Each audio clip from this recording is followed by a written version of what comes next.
For the first time ever, I am thrilled to say we have an official sponsor for the Dirt Talk podcast, and that's Ariat. I've worn Ariat boots on every job site I've visited over the years, traveling in them across 5 continents. More importantly, I have yet to find a single project where working folks, unlike me, are not wearing Ariat boots and workwear in every condition imaginable. And there's really good reason for that, and that's because it's phenomenal stuff. And the more I've learned about Ariat and the company, the more I've loved their brand. So with this, Ariat is offering any Dirt Talk listener 10% off their next Ariat order at ariat.com/dirttalk. That's 10% off boots, jeans, and workwear at ariat.com/dirttalk or at the link in this episode's description. With that, let's get to the show. Welcome, everybody, to another Dirt Talk podcast Monday edition. We are going to be, I am going to be answering some of your questions that we've had submitted. If you have questions that you would like discussed or answered on the podcast in the future, you can send them to us at dirttalk@buildwit.com. We would love to hear from you. And I will say I might not be the most energetic today because I just got back from abroad yesterday, dealing with the 16-hour time difference, but we're doing our best. We've got podcasts to record and business to do, and that is why I am here. So to get into it right away, first question, what is the best quality a young leader can have? And I don't know if I don't know if there's a single best quality, but if I were to pick one thing, the very first thing that comes to mind that's actually served me quite well is consistency. I don't think most people are not consistent. So if you can be consistent, if you can show up on time every day, that is a big leg up over a lot of people. If you can apply a lot of effort every day, if you can grow a little bit every day, if you're consistent, you will win long term. I have been very consistent since college in my reading, in my meeting people, in my speaking. This podcast, for example, we didn't start it and then stop it and then start it and then stop it. We've done it every week for years and years and years now. Social media, I've done it every day for 7+ years now. Anything I've done, it's all been down to consistency. The physical stuff I've done, running 100 miles, doing an Ironman, qualifying for Boston Marathon, all it is consistency. All it is consistency. I didn't do anything dramatic to prepare for any one of those things other than just training every day, just doing something a little bit every day. And I'm a huge believer in consistency. So I don't think it's talked about enough in general because it's not sexy. It's often monotonous, but I will tell you, every successful person I've ever met will tell you that is probably their secret to success, is them doing the same winning things over and over and over and over and over and over again to get to the level they are. So because I've seen that growing up around very successful people, knowing the people I know now, I have chosen to replicate it, like I said, for about 10 years now. And I have some results to share, to show for it now, which is quite exciting. And because I have those results, I'm even more excited about being even more consistent. And I think the results will just compound over time, because that's the great thing about compounding. It adds up over time. It adds up, it adds up, it adds up, and it becomes not just a linear growth curve, but it becomes an exponential growth curve. And while it might not seem like you're making all that much progress in the beginning, you get to see it more and more on the back end, and it is just so exciting. So as a young leader, I would say if someone were to come into this company, I just had a conversation with someone about this 30 minutes ago. Hey, just do the basics nonstop. That's all I want you to do. Just do the basics. Do the basics, but non-stop. Every single day, basics are done. Basics are done. Basics are done. If you can do that, you can go do anything. It's not as simple as that, but it really is in the grand scheme of things. So if you're a young individual, I would ask yourself, how can I be more consistent? What am I consistent with? And what am I inconsistent with? And how can I be more consistent across the board? Because then the good thing about consistency too, when working with other people, is that it builds trust, because trust is consistent action over time.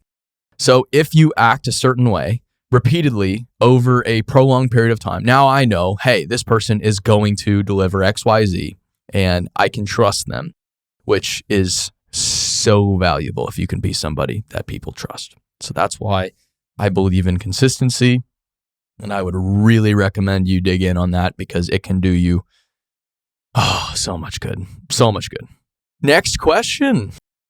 Do you have any tips on making connections in the construction industry? I'm really fortunate to know a lot of incredible people in the construction industry across the board. And I don't take it for granted. It's incredible just how many people I've been able to get to meet, develop friendships with, and see, at in person what they do day to day. It's really, really cool. But it didn't happen overnight. I would spend part of my summer every year growing up in somewhere called Red Lodge, Montana, a small town, with my friend and his family. And they had a beautiful property, multiple cabins. And his father was a businessman. And his father would invite different people up every summer. And I never paid any attention to this until I went up there one summer to work. Because I talked about on the podcast before, I borrowed money from him. I borrowed a few $100s to finance my new saltwater aquarium at the time. When I was entering my freshman year of high school. So borrowed money from him on the condition that I'd work it off in Montana. So I go up there for 5-6 weeks to work. And this was when I'm, becoming older and trying to figure out who I am and what I want to do with my life. And there'd be different people in every week. I remember an architect coming in, or a businessman coming in, or there was a heart surgeon that came in. And these different people would they would just have these conversations, especially after dinner. After dinner was what was best. And I would sit there and listen, because I had never, it was before podcasts or anything like that. I'd never heard conversations really at that high of a level for that long of a period of time, like 3 hours about politics. I just thought it was absolutely fascinating. And I started to recognize the importance of meeting different people and getting to know different people, because that's what he did. So that's what I wanted to do too. And so when it came time to find a job in construction, I've told this story a million times over, but a construction project was happening in my neighborhood. All the trucks said Pearson Construction Corporation on the side. And I thought I could Google Pearson Construction Corporation. That's what I did. I could find their website. I could find their phone number. I could find their leadership page, who ran the company. Okay, Rich Pearson. I could call the office and I could ask for Mr. Pearson. So that's what I did. As a high schooler, not knowing anybody in construction, not having a single connection to Pearson Construction Corporation. They connected me with Rich. I explained I'm a high school student looking to learn about the construction industry, and he had me down.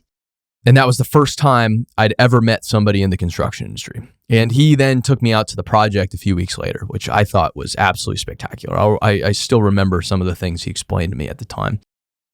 And that's how I got into construction. And it's not as easy as that, but again, it's as easy as that. You call and you express curiosity. And I would leverage my position, which was a student, and people love investing in others and passing information down. So as a student then, once I got into college, I would go to the career fairs. And I was a freshman. The career fairs were for juniors and seniors. But I would just go anyway and would weasel my way in different ways. and then would go around and would talk to everybody there. I'd go to every table and meet every person at the table. What do you do? Why do you do it? Tell me about your company, so on and so forth. And then I started to meet a lot of people that way while I was in school. And then I took the cold calling and started to apply it in a bigger way. So, all right, what are the construction companies in my area? All right, Rummel. All right, Hayden. All right, Markham, whatever it is. And I started then to network with those companies. So who owned Rummel? All right, Rod Rummel. Cool.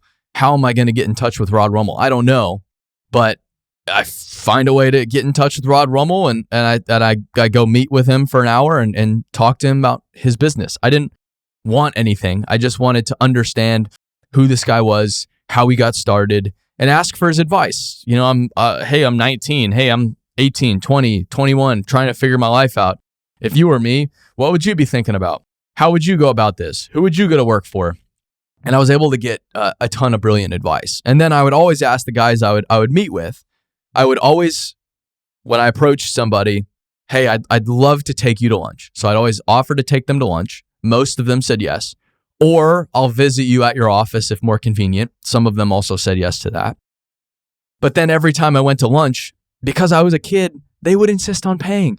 So there was not a single lunch I went to, and these were nice lunches too, because I would take them to a nice restaurant, that I had to pay, which was awesome. I got an hour of incredible advice and also got my really good lunch paid for.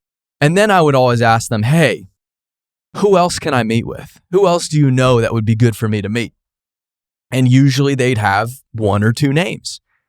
And then that was easier than cold calling because I could name drop. And I don't think there's anything wrong with name dropping if you're using it to give yourself credibility in the right applications.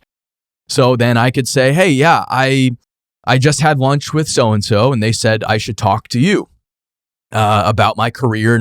And then because I used that person's name, I have that credibility and I could get in the door a little bit easier. So that's how I began networking. That's how I got all the jobs I had in construction.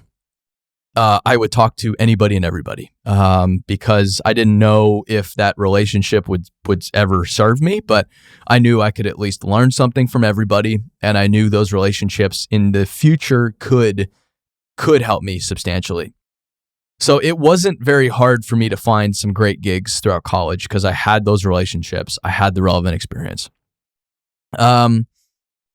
And I've basically just applied that model into now where I'm at as an individual, reaching out to people and leveraging LinkedIn now too has been the biggest tool I've used while in business. I have been sharing on LinkedIn every day for years now, and I've carefully built a bunch of connections, a following on there of the people that I want to get in front of. So I've talked about this. Hey, if I want to make connections with Kiewit, for example. All right, cool. What district of Kiewit? All right, I want to go work for the Northwest District. Cool. I'm going to go search Kiewit Northwest District on LinkedIn. And I'm going to go find all the senior leaders there and hit connect.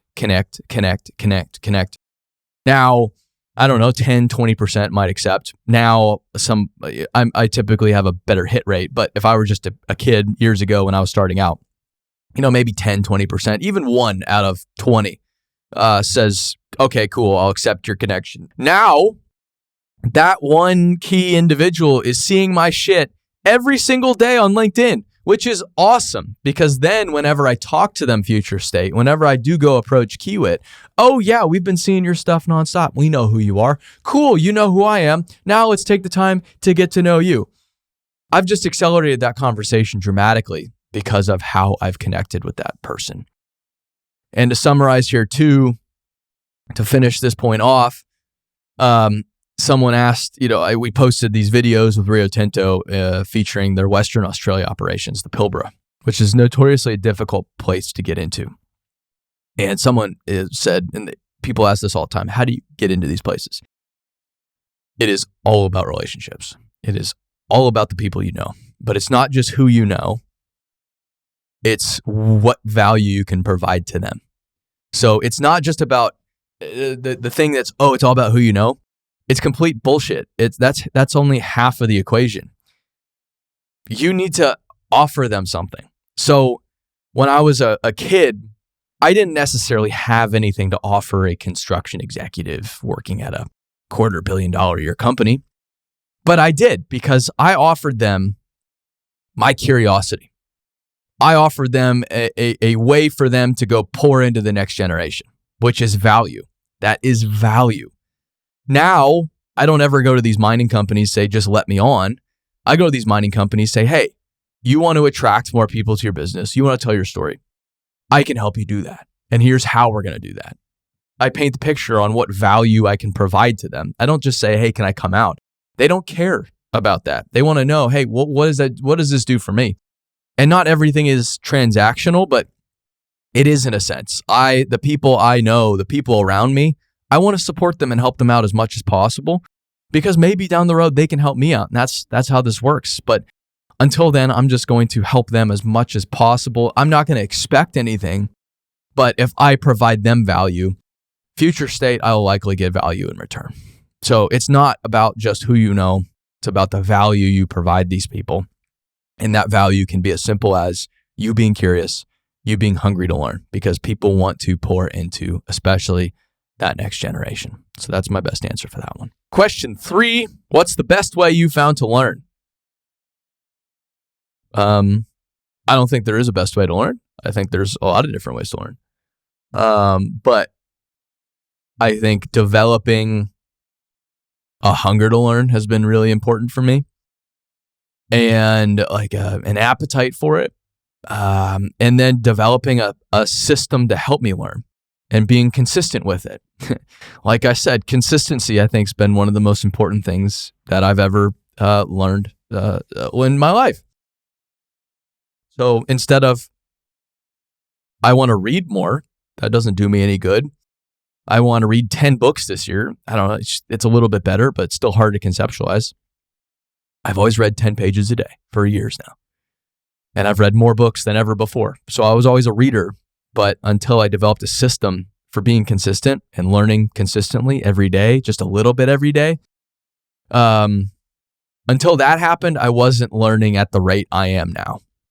I wasn't compounding at the rate I am now. So I read 10 to 12 pages, 7 days a week, 365 days a year. It's a non-negotiable. Doesn't matter what book I'm reading. I have all different kinds of books, read all different kinds of different things. And, but I'm learning nonetheless. And I love it. I love buying new books, reading new books. I really, really, really enjoy it because I'm able to learn new things that I can apply to my life and make myself better. So reading, I think, is huge. Writing has been equally huge. Learning how to communicate thoughts, learning how to digest my life, learning how to understand my emotions and my feelings. And hey, I'm anxious today. Cool. All right. I'm at least recognizing, man, I'm anxious today. I wouldn't have done that in the past. Oh, okay, check. And then now I can write about it, and I can maybe then ask myself, what's making me anxious today? Or did I have a moment that made that anxiety? Did I wake up with that anxiety? Why do I think I have it? What's going on? And I'm able to then learn a little bit about myself by writing, which has been great. Podcasts has been remarkably valuable. So when I'm running, cycling, doing longer workouts, which happens a lot nowadays, I'm always listening to podcasts, which people think is kind of weird. I think it's not weird. It's completely normal because I can, if you're running for 2-3 hours, you get tired of listening to music, or at least I do. But if I can listen to a 3-hour interview, I think it's awesome. So I'm listening to podcasts in the car, running, while I'm cooking. I love listening to podcasts, love listening to long form interviews of all different kinds. And I have learned a lot from those interviews. So I've got reading, I've got writing, I've got listening. I do some watching, but not as much video, honestly. I'm so focused on our video that I don't do a lot. I do watch some TV, but when I do watch TV, I try to make it, I've done a lot of sports documentaries lately, or Like I watched a Blue Angels documentary, and I'm watching it from the sake of leadership. How do they communicate with one another? How do they build a team? I'm trying to learn from it, not just enjoy it, but I enjoy it, but I love like, The Last Dance. I'm probably going to rewatch again for the third time. Just how did Michael Jordan think? Why did he think that way? How did he interact with his teammates? How did he work out? I don't know, whatever it is. I'm trying to glean new things that I can implement in my life when I'm watching stuff. And then I'd be remiss if I didn't say, talking to people, like the previous point I just made, having the conversations I do, podcasting with these people that I get to podcast with is awesome. I just get to be curious for an hour or two at a time, and learn so much from each individual. It's just so much fun. And finally, not just conversations, but therapy has also been really helpful. I feel like everybody's trying to learn from an external standpoint. And especially while they're young, like me in their 20s, they're not doing enough work to understand them as an individual. And being in therapy for now like 5 years consistently, keyword there. There's a lot of themes in today's conversations. It's helped me really understand how I work and who I am and how I was wired, and the good things I picked up as a kid, the bad things I picked up as a kid, and just better define me as an individual, as a man, and better define where I want to go and what kind of future I want, which is really big too. So personally, those are the things that I do to learn. I'm trying to learn as much as possible. I love it. I've developed it into a habit, and I do a little bit every day. I think that's the way you got to do it. At least that's the way I got to do it. 4, any tips on overcoming self-doubt? I'm trying to do my best to just speak from experience to answer these questions. I'm not naturally a confident person. I'm small, so I'm 5'6" for people that ask. And growing up, you're in many ways disadvantaged. And when you're small, and I don't have like a loud personality or anything like that, so through grade school and high school, pretty introverted. And didn't have a great time, especially in high school. You couldn't pay me enough to go back to high school. Fuck high school. But in college was when I started to really understand who I was and start to build my confidence, which was really good for me. And how I did that was by doing hard things. So I started working out on a more consistent basis early in the morning, which I thought was great. I loved being up before everybody else at college. I was getting after it when people were still sleeping in. I didn't drink my first few years in college, which was remarkably unique. There weren't very many people not drinking at Arizona State as a freshman, sophomore, junior. But that helped build my confidence, because I would go to these parties and I'd be the only one not drinking, and I'd be saying no, and that was really good for me. I started reading more consistently. I loved reading. I'd go and I'd have breakfast by myself on Saturdays. I remember I loved just taking time, few hours every Saturday or Sunday morning, and just reading about business or construction or whatever it was, the paper even, to learn a little bit more. I started investing, which was quite fun. Don't do that much anymore. Started a business, so that did away with that. But learning about the market, learning about companies, reading different annual reports and how these companies work and where these companies are going, where the economy's going, what are the trends, and how can I get onto one of those trends? Like, one of the things that I discovered was, all right, cool, if oil is going up, that's awesome. I could go invest in Exxon, which I might get a good return in, or I could go find maybe like a more mid-level company that supports drilling. So that's when I fell into fracking and frac sand and invested in frac sand companies and made actually a boatload of money with frac sand.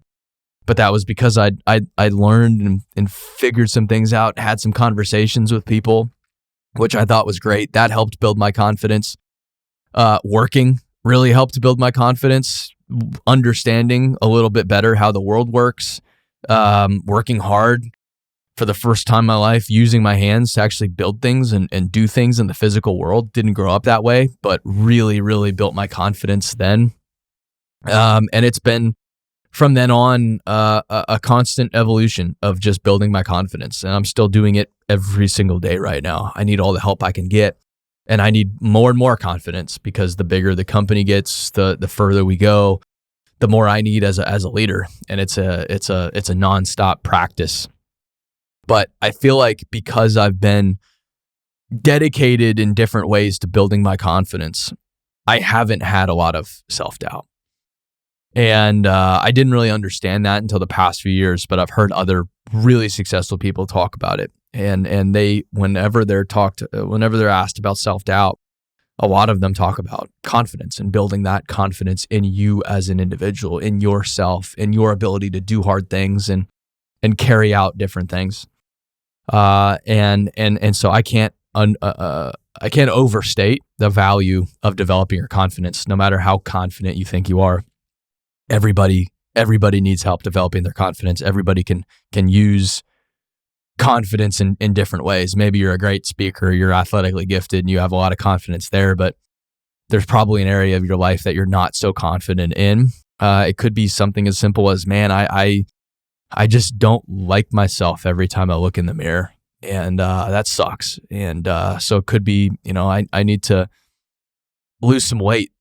That's going to probably dramatically alter your confidence more than anything else you could do right to begin with. But it's hard, and that's why it builds your confidence, because you've got to do hard things. You've got to say no. You've got to do things other people aren't willing to do, which is tricky because you stand out. But then you become more and more sure of yourself, and you don't ultimately have as much of that self-doubt.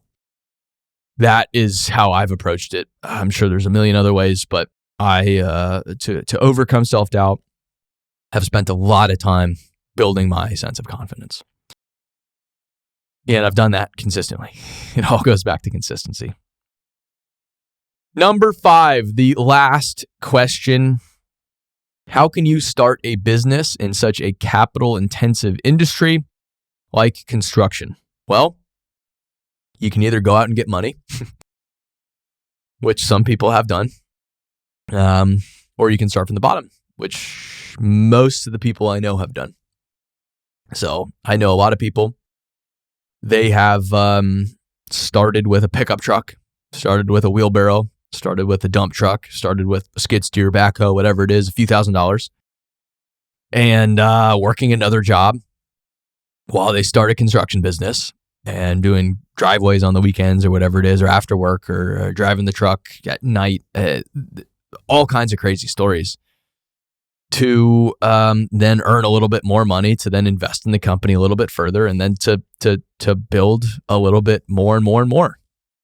These big companies with all the fucking equipment and all the nice pickup trucks and everything like that, they've probably been doing it for 20 years, 30 years, 40 years, 50 years. And yeah, if you do something for 50 years, Kiewit, for example, they started in the 1800s. If you do something for almost 150 years, yeah, you build up a nice balance sheet. Yeah, you create this company that someone could look at and wonder, how could I ever achieve that? But at the end of the day, or at the beginning of the day, all it was Mr. Kiewit starting as a mason, in his hometown and scaling it from there. And it's not that simple, but I've said this multiple times in this podcast. It's that simple because I've seen it done hundreds and hundreds and hundreds and hundreds of times over.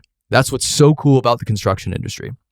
It's one of the few industries where I think the American dream is still alive. I think someone within their lifetime, because I've seen it, can start with nothing or a fucking pickup truck for a few $1,000s and build a multi-billion-dollar company within a lifetime, within 30 years, within 40 years, whatever it is. I've seen it. I've seen it done many times over. And it's remarkable because you can't do that in a lot of other worlds right now. I can't go into, I want to start a bank. Like, are you kidding me? Start a bank? What? Start a hospital? It doesn't work that way. Start an automotive manufacturer? I mean, maybe, but everything is so consolidated now. There's these gigantic mega corporations that then use their lobbying to design laws to keep others out, which is crazy, but somehow legal. Whereas in construction, it's so fragmented, no one player controls any kind of significant market share, which opens the opportunity for anybody to come in and kick some ass. But it's not, it's not just working your way up. It's also doing what everybody else isn't willing to do.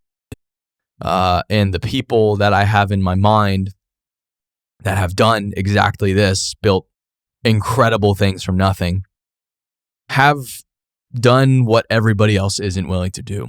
And there's a cost to that.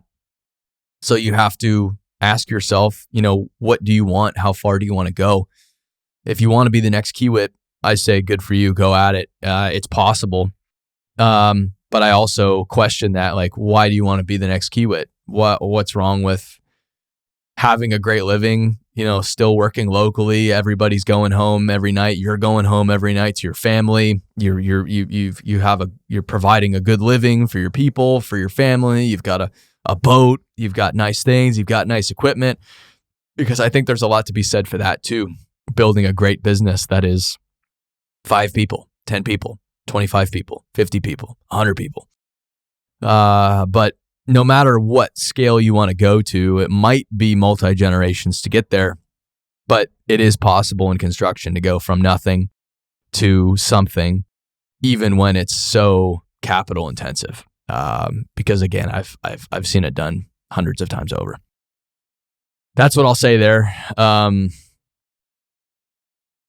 It's not about the money. It's about the effort. It's about doing the right thing. It's about doing what other people aren't willing to do. It is about the money. You got to have you got to understand your business. You have to make a business that is profitable. But those things work themselves out if you're doing the right thing, if you're working hard, if you're going well above and beyond. So if that's something, if you're somebody that wants to go start a construction company, don't let the big balance sheets of the big companies discourage you, because they all started where you're starting, with a pickup truck, with a shovel, with a wheelbarrow, with a truck, with a tractor, whatever it is. That's where every company in the United States started at one point or another, which is really cool, really humbling, and really exciting for, again, anybody that wants to get in it. It's not too late. There's more opportunity now than ever before. That is that's what I have to say on that one. So that's 5 questions. As I said, feel free to send us your questions, dirttalk@billwitt.com. We'd really love to hear from you. If you have somebody that I should interview, if you have a project I should cover, whatever it is, feedback, hey, asshole, stop saying this. I'm all for it. Just write us, dirttalk@billwitt.com. I will see it. Really appreciate if you would share the podcast. If you got something out of this, something was valuable, send it to somebody. That's huge for growing the show. And like always, we really appreciate you listening. So thank you for some of your time, and we'll see you next time. Stay dirty.